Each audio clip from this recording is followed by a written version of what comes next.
And shortly thereafter, Fallon will be gone. These are people with absolutely no talent who are paid millions of dollars for, in all cases, destroying what used to be great television. It's really good to see them go, and I hope I played a major part in it. Oh, you delicate, chubby little teacup. Did we hurt your feelings?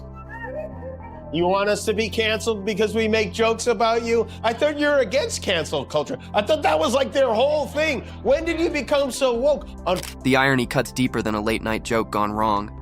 Jimmy Kimmel's show gets canceled, but instead of stepping back, he takes aim at the man whose political chaos has fueled comedy for almost a decade, President Donald Trump. The cancellation meant to silence Kimmel turns into his microphone, and every jab he delivers hits like a heavyweight punch. If Trump thought he could escape the late-night spotlight, Kimmel proves that a roast doesn't need a stage, it only needs a target. I don't necessarily feel like I'm defending democracy, but I do feel like I'm giving this guy a little poke, and he deserves it, and I enjoy it, and I love that people enjoy it too. Jimmy Kimmel doesn't stay quiet in defeat, he reloads. The news of his show's cancellation could have been the signal for a calm exit, a polite bow, and a press release full of gratitude. Instead, Kimmel used it as free ammo against the one man who can't stand being mocked. The cancellation turned into his prop, and Trump became the clown juggling the fallout. In a way, it feels poetic. Kimmel may have lost airtime, but Trump lost dignity on a worldwide stage. It's impossible. You can't turn him off. He won't power down. He's like Ultron. He just keeps going. Every day, it's something crazier than the next. I made a list. This is all in the last 2 months. I made you a quick list. I will run through it. He paved over the Rose Garden. He's building a golden ballroom at the White House. He's planning a UFC fight at the White House. He cut off Kamala Harris's Secret Service protection. He named himself host of the Kennedy Center honors. He went to Alaska to bend over for Putin. He sent military tanks into Washington, D.C. He said the Smithsonian focuses too much on how bad slavery was. What makes this blow especially harsh is the timing. Trump struts around as if every headline crowns him king, only to suddenly become the focus of Kimmel's sharpest set yet. No audience, no cards, no network polish, just raw fire aimed at a president who thinks praise is his right. It's the comedy version of yanking the rug from under someone in the middle of a victory dance, leaving Trump stumbling like a reality TV star who just realized the cameras kept rolling after the meltdown. This morning, Trump warmed up for his date with the British press by yelling at a reporter from Australia who dared to ask about the billions of dollars he's been raking in since the election. It is appropriate, President Trump, that a president in office should be engaged in so much business activity. Well, I'm really not. My kids are running the business. I'm here. You know what the activity, where are you from? I'm from the Australian Broadcasting Corporation, Four Corners program. Well, the Australians, you're hurting Australia, right? In my opinion, you are hurting Australia very much. Kimmel highlights the irony in Trump's public image.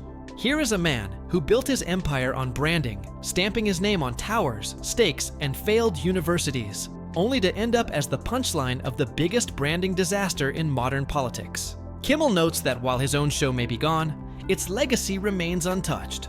Trump's legacy, however, is permanently marked with lawsuits, impeachments, and speeches that play like the world's longest blooper reel. You're against cancel culture. I thought that was like their whole thing. When did you become so woke? Unfortunately for Frosty the Snowflake, the only place we are going is to New York. Once again, we are packing up our Hailey Bieber smoothies and headed to Brooklyn for a week of shows at BAM, the Brooklyn Academy of Music, starting September 29th, ending October 3rd. And one of our guests that week, we have great guests lined up, will be my good friend Stephen Colbert. We have a lot to talk about. The roast doesn't stop there. It cuts into Trump's obsession with ratings. Few things anger him more than numbers, especially when they aren't in his favor. Kimmel points out how a canceled show still managed to outtrend Trump's rallies, exposing the fragile ego hiding under that oversized suit jacket. The humiliation is clear. A late-night host without a platform draws more attention than a sitting president trying to lead a nation. It's like losing a shouting match with a mime. Kimmel then tears apart Trump's claim of being the people's champion. The contradiction is obvious. Here's a man draped in the American flag while outsourcing his merchandise to factories overseas. Kimmel ridicules that hypocrisy, costing Trump as a patriot for profit whose loyalty reaches no further than the balance sheet. Even without a monologue desk, Kimmel lands the punchline. Trump loves America, the way a landlord loves a tenant's rent check. Transactional, shallow, and always late. There's also the harsh reminder of Trump's endless hunt for validation. Kimmel frames it perfectly. The most powerful man in the country still whines like a contestant kicked off The Bachelor.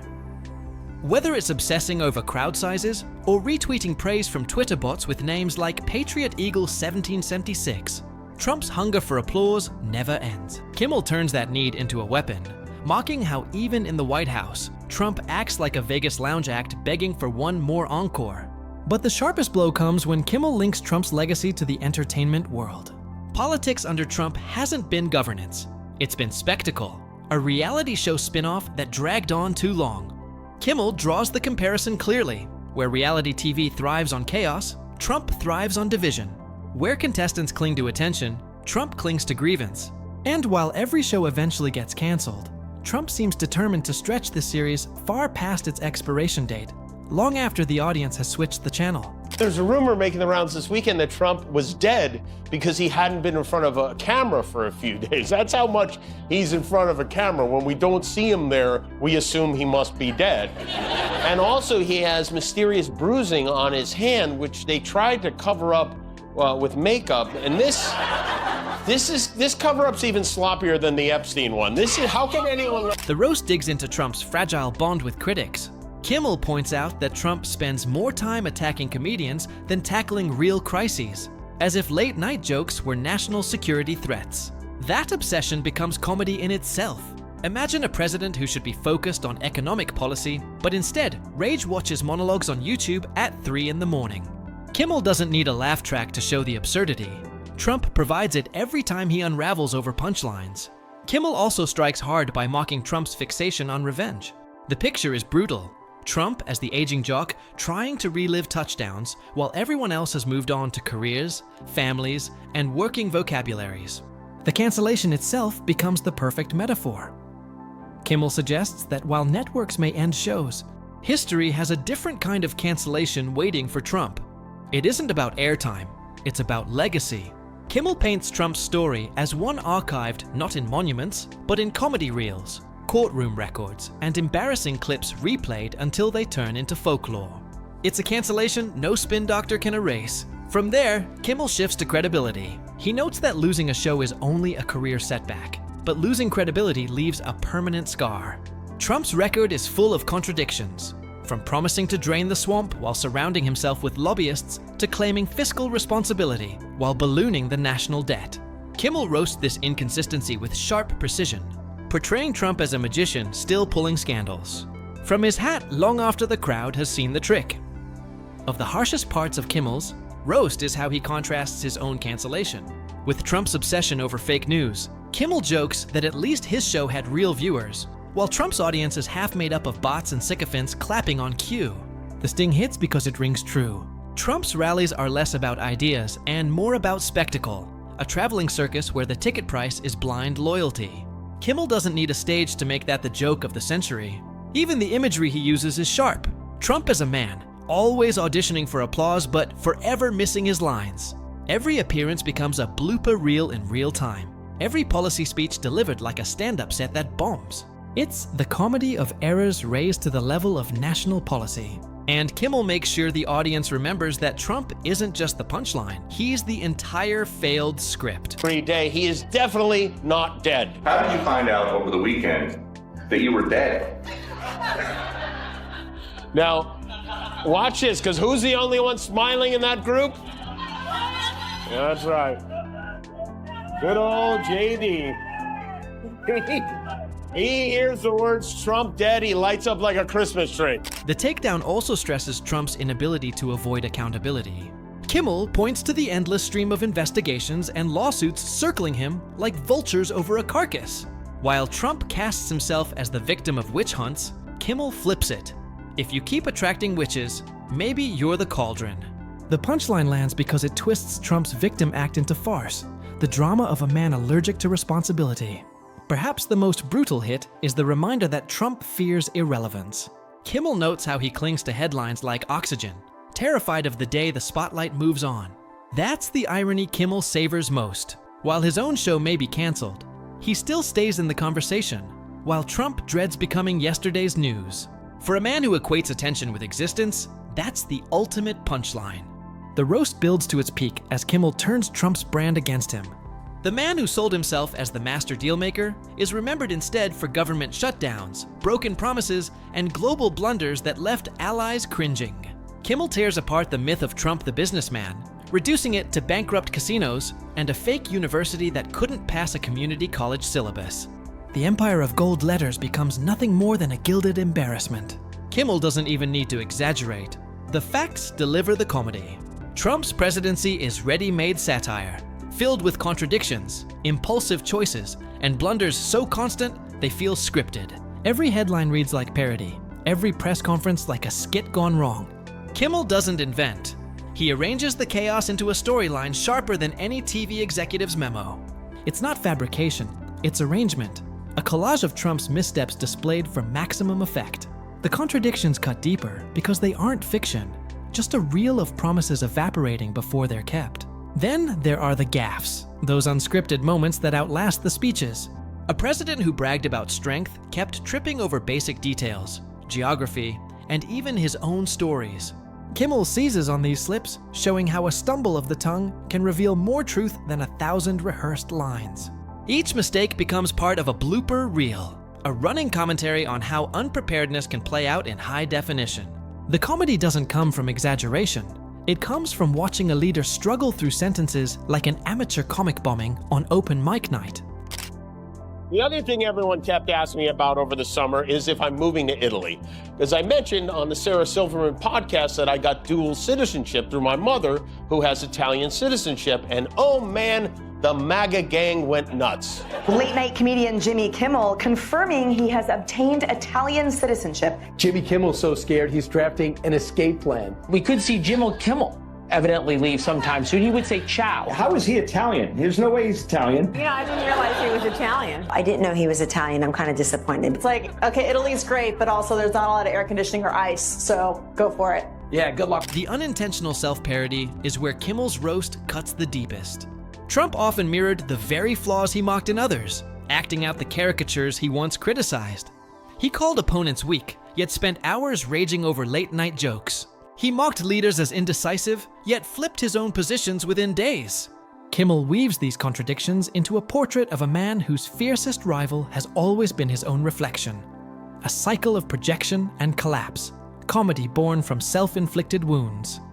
By flipping the script, Kimmel shows that a cancellation doesn't silence a voice, it amplifies it. The lasting irony centers on Trump's obsession with winning. For him, victory is applause, headlines, and control of the spotlight. Yet the louder he claims triumph, the clearer his insecurities appear. Kimmel underscores this paradox. The man who insists he's invincible is remembered most for fragile tantrums, desperate boasts, and a legacy tied more to memes than milestones. The louder Trump shouts, the easier it becomes for comedians to turn his noise into punchlines. And our nation as a whole, the New York Times has been allowed to freely lie, smear, and defame me for far too long, and that stops now. And then he follows it with, this suit is being brought in the great state of Florida. Uh-oh. And will be heard by Judge Dog the Bounty Hunter, my new appointee. Trump is, he won't win this. The New York Times won't settle. Trump says the Times is run by a bunch of lefties. He claims they're a mouthpiece for the Democrats. I have to say, I did do today's Wordle, and I don't know if you... Kimmel's cancellation turns into a badge of honor because it fuels his roast. Losing a stage doesn't weaken him. It proves his comedy survives in any form.